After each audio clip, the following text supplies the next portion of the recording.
Salut les experts, on va voir si vous suivez nos vidéos assidûment. Sauf que je suis le jeu le plus vendu au monde, je suis... Bûcheron Simulator? Ah non, ce n'est pas Bûcheron Simulator. En réalité, si vous avez lu le titre de cette vidéo, vous savez qu'il s'agit de Minecraft. Et justement, aujourd'hui sort Minecraft Dungeons. Et on s'en parle tout de suite.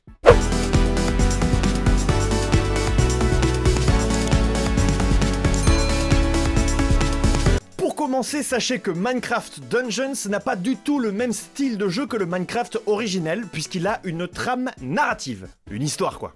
En effet, dans Minecraft, vous êtes dans un jeu dit bac à sable. Avec votre pioche, vous récupérez différents éléments, vous les combinez pour en créer de nouveaux, pour construire votre repère, vous créez une armure, des armes avec lesquelles vous pourrez partir à l'aventure avec tous vos amis pour détruire des zombies, des squelettes, des creepers, des niais et j'en passe.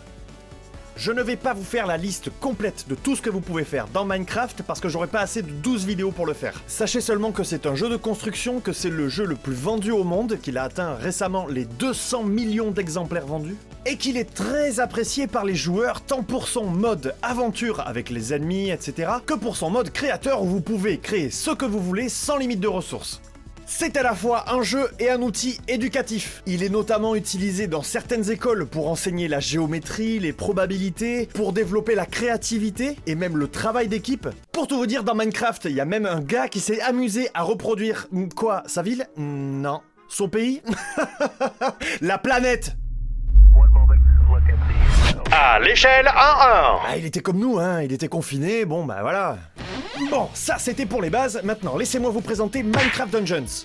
Alors attention, je vous l'ai déjà dit, il ne s'agit pas du tout du même style de jeu. Pour Minecraft Dungeons, les développeurs de Mojang Studio vous ont concocté un jeu qu'on appelle communément Hack and Slash.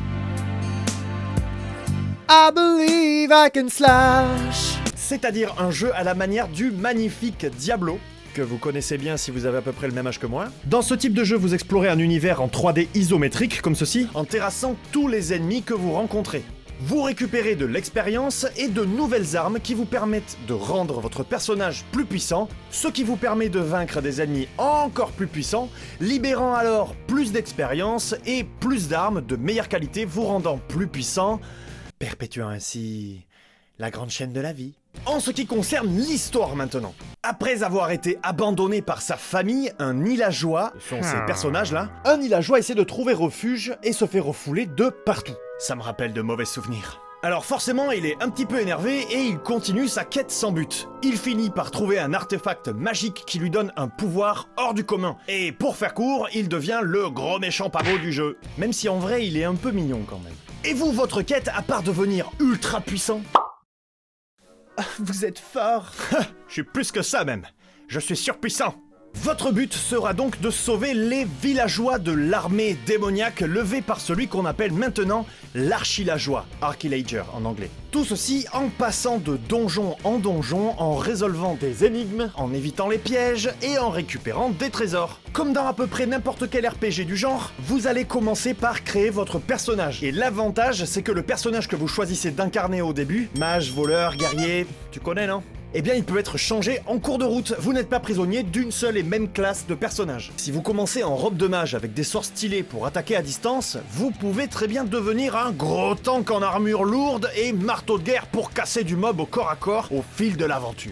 Ce qu'on appelle les mobs, c'est les ennemis là. Le jeu est vraiment à l'image de Minecraft, malléable, adaptable et drôle surtout. C'est vrai que c'est un aspect dont on oublie de parler, mais personnellement l'humour dans les jeux vidéo c'est quelque chose que j'aime beaucoup. Et c'est quelque chose dont Minecraft Dungeons et Minecraft en général ne manquent pas. Parce que c'est pas dans Hellblade qu'on va voir des zombies chevaucher les poules. Et non seulement vous allez rire, mais vous allez rire à plusieurs. Parce que dans Minecraft Dungeons, vous allez pouvoir jouer à 4 en coopératif, soit en ligne, soit en local. Ça laisse présager de bonnes soirées entre amis. Bon alors attention quand même, parce que si vous êtes plusieurs, la difficulté va augmenter en conséquence. Donc faites fonctionner le travail d'équipe. Bon après, si comme moi vous êtes des gros noobs, vous pouvez baisser la difficulté pour rendre le jeu plus facile et continuer à vous amuser tranquillement. Le jeu est disponible sur PC, sur PlayStation 4, sur Nintendo Switch et évidemment sur Xbox One, mais surtout si vous êtes abonné au Xbox Game Pass, vous bénéficiez déjà du jeu et ce depuis sa sortie, sur Xbox comme sur PC d'ailleurs. Vous n'avez qu'à le télécharger. Sachez également que dans un futur proche, vous aurez également la possibilité de jouer en ligne avec vos amis même s'ils ne sont pas sur la même plateforme que vous. Vous qui jouez sur PC ou sur Xbox One, vous allez pouvoir jouer avec votre pote qui a une Nintendo Switch par exemple. Comme quoi, la guerre des consoles... Voilà, c'est déjà la fin de cette vidéo, je vous laisse découvrir ce fantastique jeu seul ou à plusieurs. N'hésitez pas dans les commentaires à nous dire si vous allez jouer plutôt mage ou plutôt guerrier. Moi je pense que je vais jouer guerrier mais avec des attaques rapides comme ça. Et quant à moi, je vous dis à très bientôt les experts.